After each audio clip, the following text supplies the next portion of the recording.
Hey everyone, and welcome to Fabric Frenzy for April.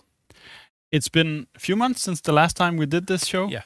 There's been so many new news, conferences, things like that. It's almost impossible to find the right balance to what to show you today and what not to.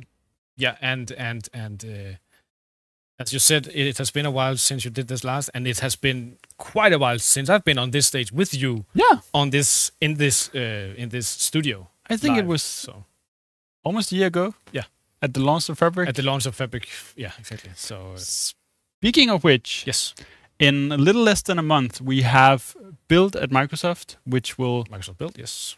was the event where Fabric was announced last year. So there is a history of cool things being announced. Mhm. We expect the same this year, and we are going to do a similar day with a session on recapping all the great news from Build, especially about Build.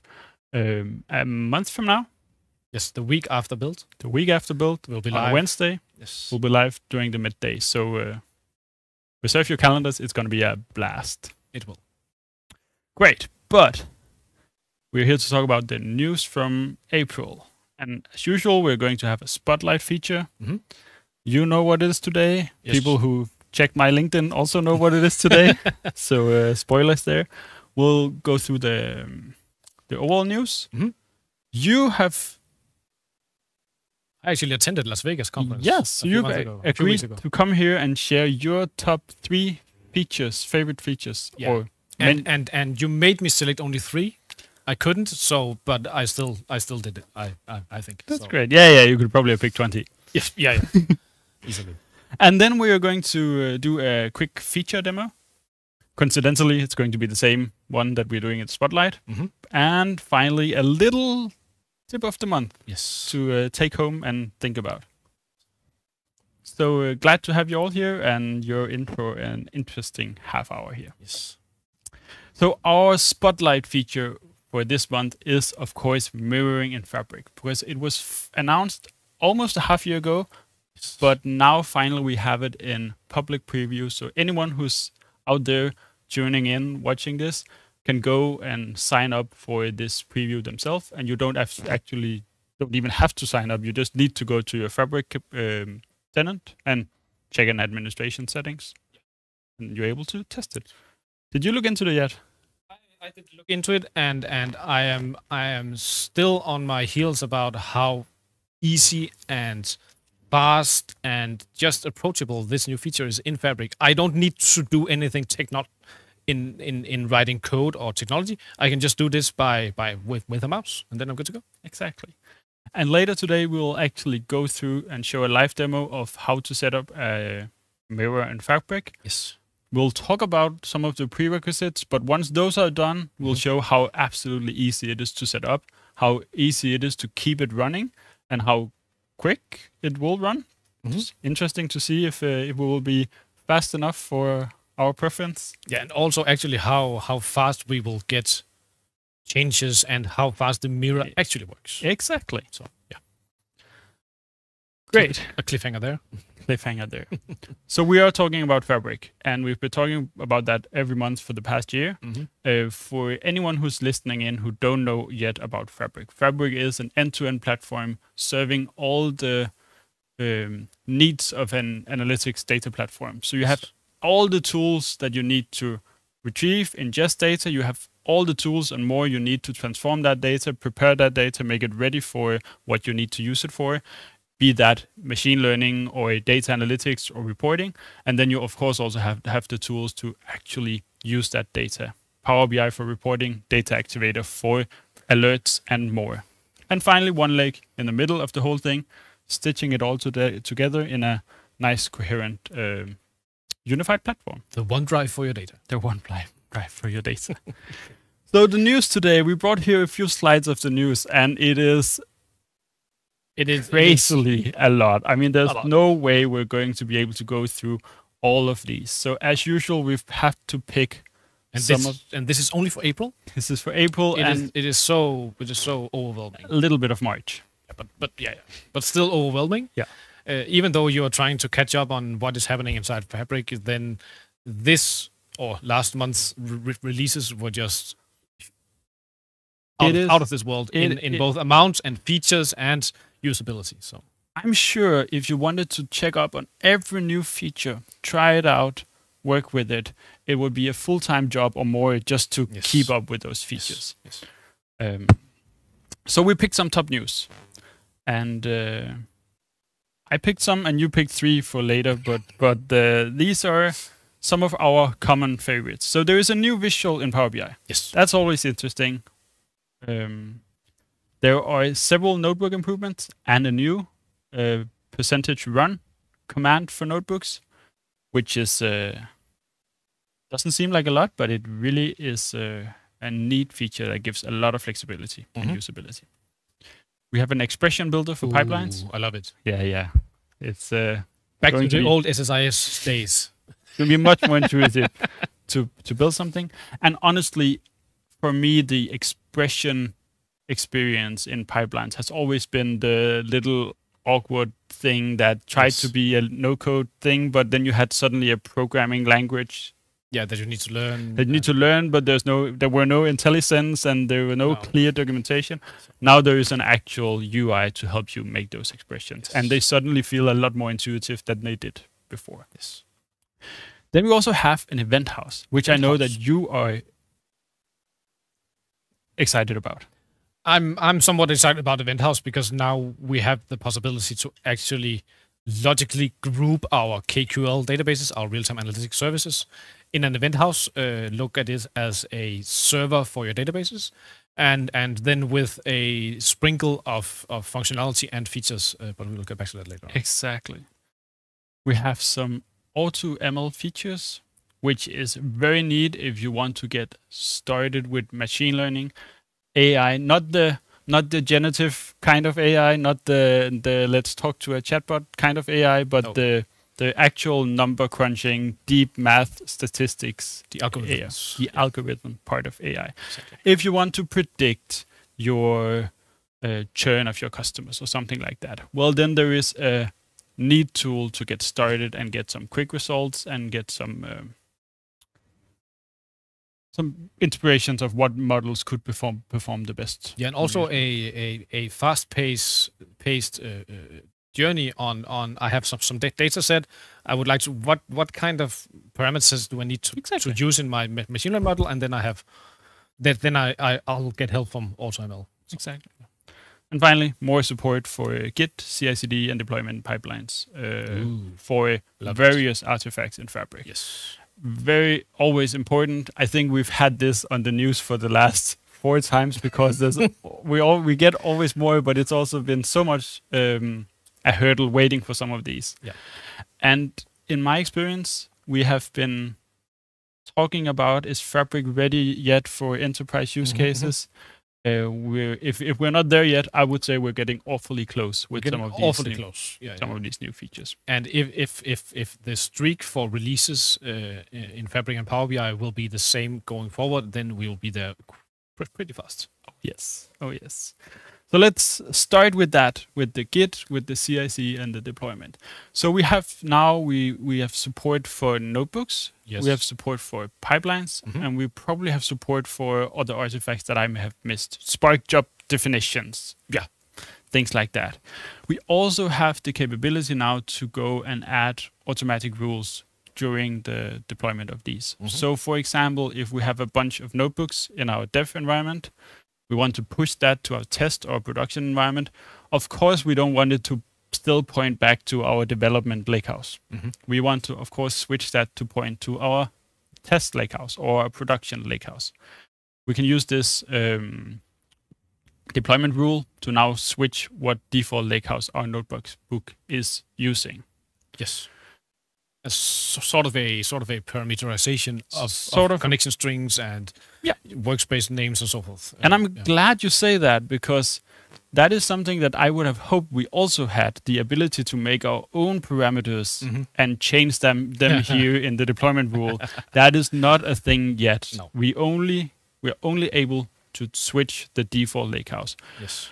And in a lot of notebooks, if you use it in a data platform, you need to take data from one place and you need to move it to another So only being able to switch that one default lakehouse, it causes some trouble, but it's definitely solvable, because what I learned recently, when you switch the default lakehouse, you actually also switch the entire catalog of lakehouses that you're connected to. So it actually works after all. You just need to know what you're doing. Otherwise, you will have notebooks connecting back and forth. And a small comment there is actually, I attended the Las Vegas conference a few weeks ago, where we saw a sneak peek of what will be the future of CI/CD / Git / DevOps things in Fabric, and you are in for a treat.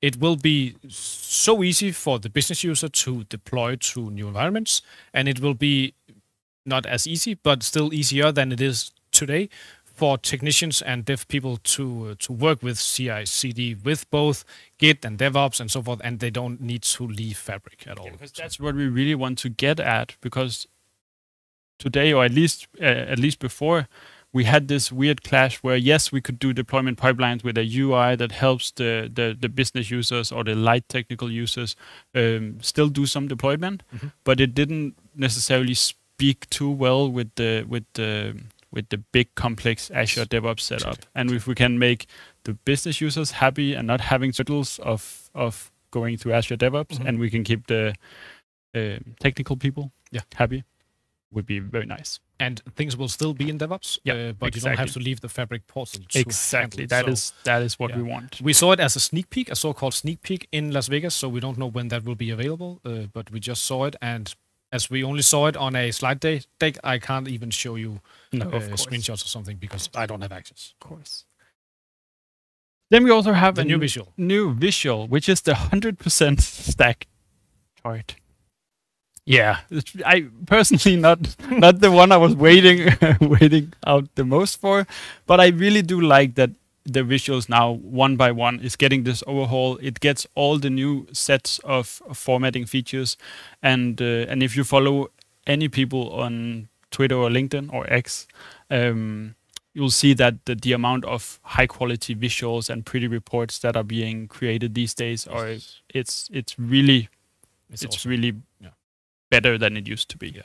And also Microsoft is from the product group now publicly announcing that they are focusing, they have done this for quite a while now, but that they are focusing on the core visuals in Power BI to actually rewrite them completely to fit the future of reporting. I don't know what that means, but yeah. Should be interesting. Yeah. Then we have AutoML. AutoML. AutoML is machine learning that kind of just does the thinking for you. Ooh. So I have an example here I can show you very quickly because time. But I took a notebook here. This notebook is loading in some test data. It looks like churn. It is churn data. Okay, got it. Do some data cleaning, prepare it, make it ready, feature engineering, prepare the right features, and then finally we have an example of approximately how the data looks here. You know what? I love the fact that you have changed all the parameters to zeros and ones. Yeah. So that is best practice for ML. It is right now. Indeed. Machine learning. Then we'll do all the hurdles of turning this into a data frame, prepare it for the right format for the machine learning, and then finally we can see here. Now we get to the important notebooks, because again here we are importing MLflow, we do some light testing, but this part is the interesting part, because here I just import this FLAML as AutoML. I can then use this to create an AutoML instance, and I set up some settings down here. That's all I need to do on my data. And then the important setting here is, for example, this 60,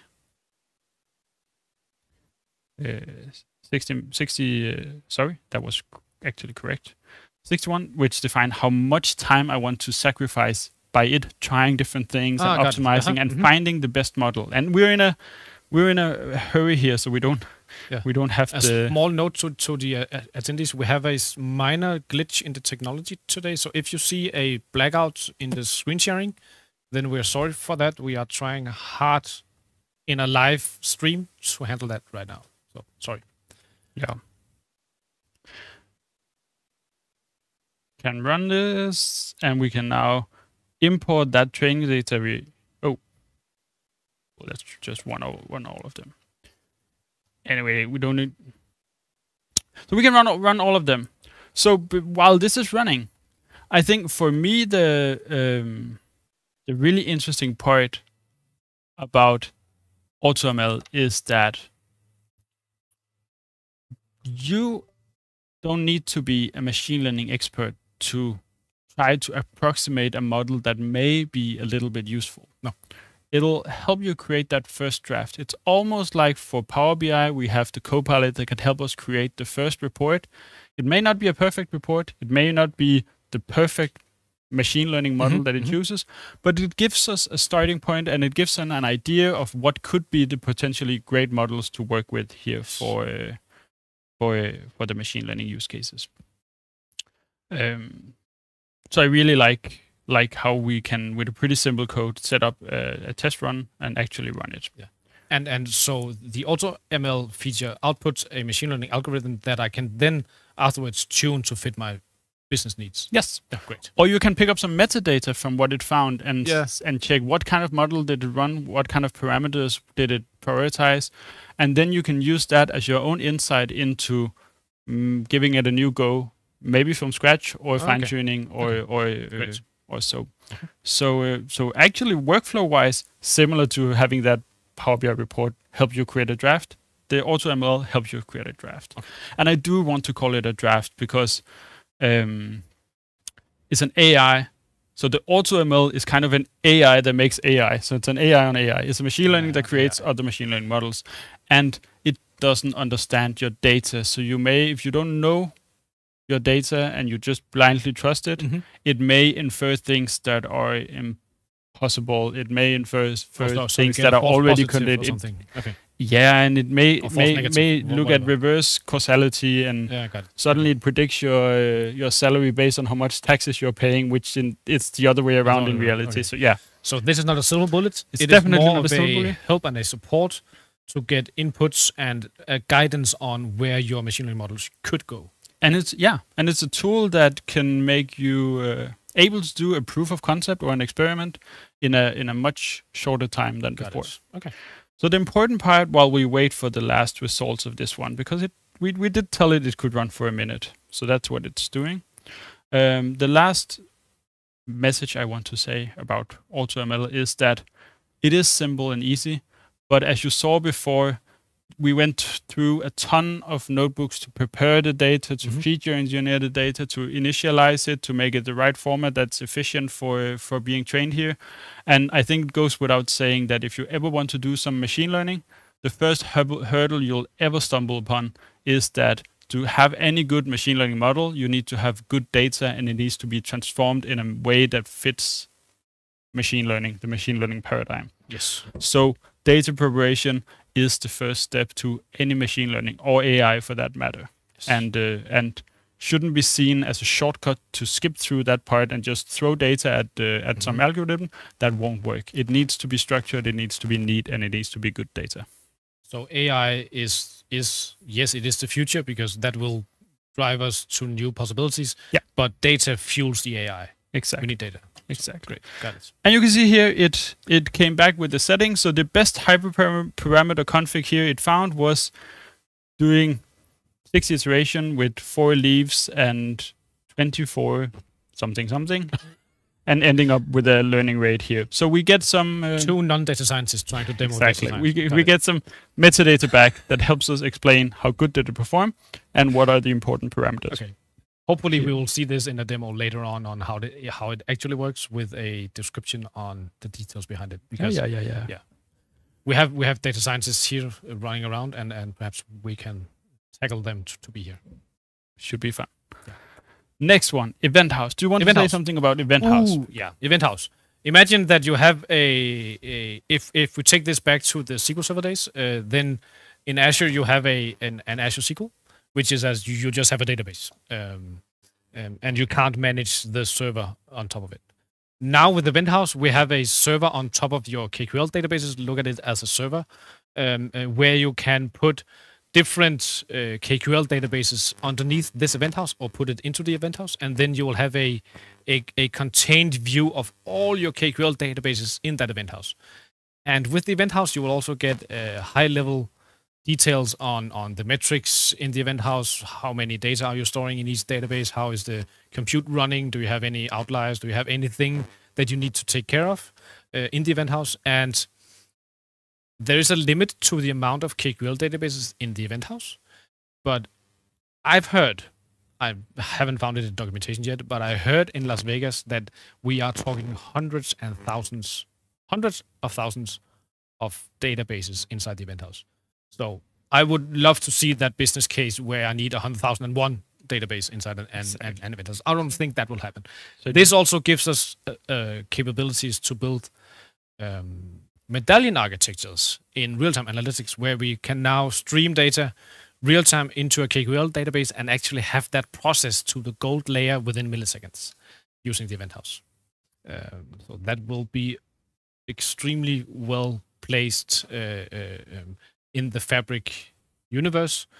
So we can now begin to handle IoT devices, messaging, logs, telemetry, whatever live data you have in your data estate, and have that processed within milliseconds through a medallion architecture and out to Power BI or whatever application you have afterwards. So that's awesome. So the reason it's called a house here is that it is really a lake house for your real-time data in almost all senses. Yes, more or less, yes. Very nice, very nice. And then also the next news is the expression builder for pipelines, where we have this intuitive UI, which now has IntelliSense, and it gives us recommendations of what kind of functions, what kind of references can we make in our expression code. And we also have these neat little new objects inside the code, which will actually point to the objects instead of just being static text. If I came from the Power Platform, would I then recognize this expression builder? That was a leading question. Yeah. Okay. Why? You explain me. Okay.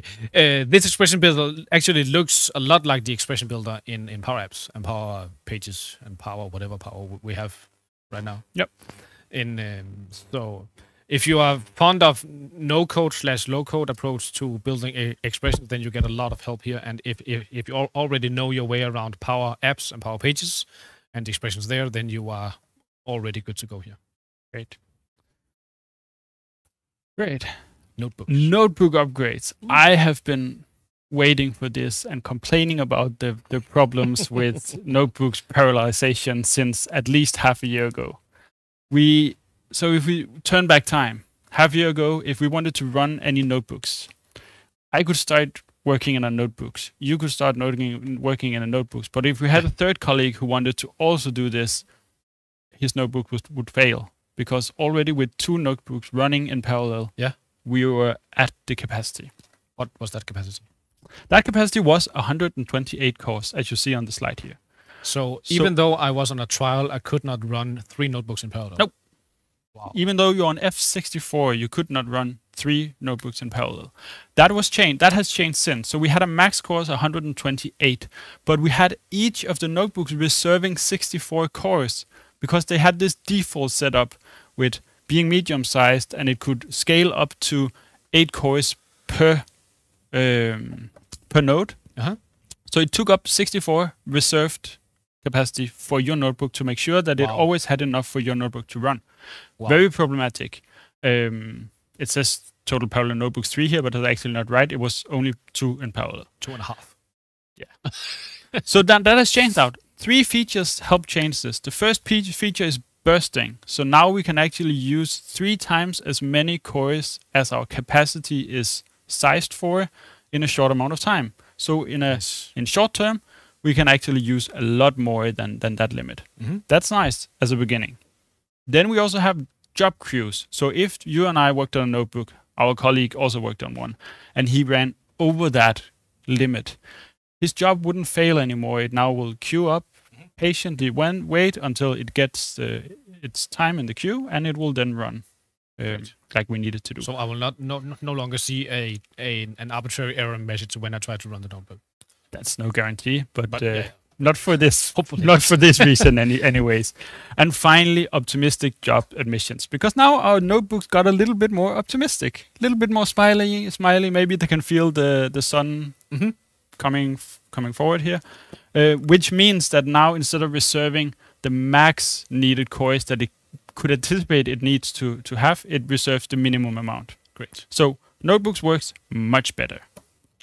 Finally, we have the percentage run, which can actually let us create one notebook and then reference that notebook in other notebooks. So I can have a library or a connection of neat functions that I want to use, and then I can use that for all my other notebooks in my entire data platform, or in that workspace at least. I like it. It's very, very cool, very flexible, very neat.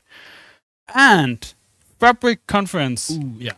We got a lot of news in Fabric Conference. Tell us your 3 favorite features, and tell us only short. Only 3? Only 3, and very short, because we also need to show 3 mirroring. Okay. The first one is task flows. We saw it as a sneak peek in Las Vegas. It is also now public on the Microsoft blogs, where we get a logical abstraction layer on top of our Fabric workloads, where we can see the architectural approach to all the services and how they are connected. Great.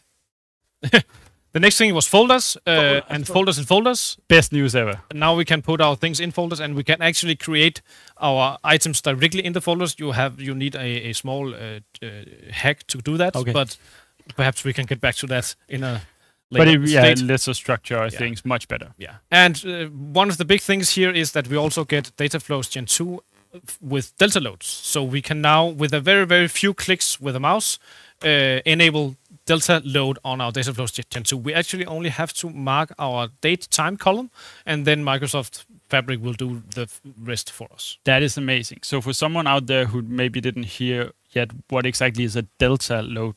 Yeah, but the changes since last load, based on a date time column. So similar to an incremental load where we get only the changes. Yes. And then we get that And dumped into there's a big question data. here. Do we get deletes? I don't know yet. Don't know. But we'll see. Mirroring. Mirroring! The fastest demo ever. We have 2.5 minutes left. Let's get to it. So mirroring is a way to connect Snowflake, Azure SQL, Cosmos DB directly inside Fabric, so you just have access to that live copy of whatever tables you have in your other databases. Great. So that is nice, and what it really helps with is you have Fabric, but now you may use the shortcuts to have something like a Databricks data platform directly inside Fabric. Now you can also have Snowflake or Azure SQL inside Fabric, so you can help make Fabric your unified platform despite having investments in other platforms. You can also add Amazon as well there. And then it really becomes that core of all your data. Yeah, the borderless data platform. Borderless data platform. So let's talk about what we need to do for mirroring. We need to be on the same tenant for this to work. Yes. We need to have managed identities. We need to have public networking and available. We need to access from Azure Services enables, and you need a certain size of the Azure SQL. It needs to be 100 DTUs or more. Got it. Yeah. Then we can configure Fabric and change this administration setting, and then we can create a mirror database. So with 1.5 minutes, let's see if we can create a mirror in 1.5 minutes. Should be interesting. I'll go to my workspace. I'll create a new object here. I'll click mirrored Azure SQL database. Hang tight, we're clicking fast here. AV is the name because I don't have time to type more. One moment. It opens and asks us for a connection to this database. If we already loaded data in Power BI from this database, we can just click that already existing connection. Got it. It already says mirror all data. Yes, sir. I don't need to do anything else. And click, and that's it. Yes, please. Oh, so you're already done? We're done. Now we're just waiting for Fabric to Now we're just waiting to Fabric to actually execute on all the things, prepare this, make it ready for us. And in a few minutes, maybe up to 5 or 10, depending on data size, it will just be ready. Nice. We don't have time to wait for those few minutes. So let's just skip this and go to the already pre-created mirror I have here of this database. So I have a query here which will check one of these tables of all these mirrored database tables here. I will say run it here on the mirror. and it gives us some data. So this is a live replication of our data. We can go to our database now, try to make a change, and let's see how. Oh shoot, that's fine. Live demos. We just changed this value to 123. Yeah. And we can also go at the same time and try to delete customer number 11 to see if it catches that one as well. And then we just need to click run here and see how fast it's actually going to catch this change, which is a little nerve-wracking when we are so close to finishing. But I pre-tested this. I'm comfortable that that this will be ready. It will happen eventually. Yeah. We'll leave people in suspense here. So we are looking at the one value that should change. It says 1. Yep. And it will. The demo ghost might show up today, but it will eventually change to what was the value? 1, 2, 3? 1, 2, 3. 123. Okay. It worked like I saw this an hour ago. I think we got the demo ghost. Do you think so? I think so. Okay. So let's agree here. We give it 10 seconds, and if not, we say this is the fault of the demo guards. Yeah. And we perhaps we can round it up, and then just as a last screenshot, we can see if this works. Yeah. So thank you for joining today. It's been an amazing month of so many fantastic news. We have had a hard time condensing this to just half an hour, and we probably should do an extra session, which we luckily will do next month. So there should be plenty to catch up on there. It's been a pleasure. And if we look back into the demo here, we can see that it actually just finished. So this was within one minute. You have deleted row number 11, and you have updated the value to 123. Great. It's updated. The row is deleted. Our data is live. We are talking minutes at the maximum, seconds in some of the attempts that I've been trying. So it's really, really cool feature. Half an hour, extremely condensed version of what has happened in April. Thank you for attending, and hope to see you soon again. See you again.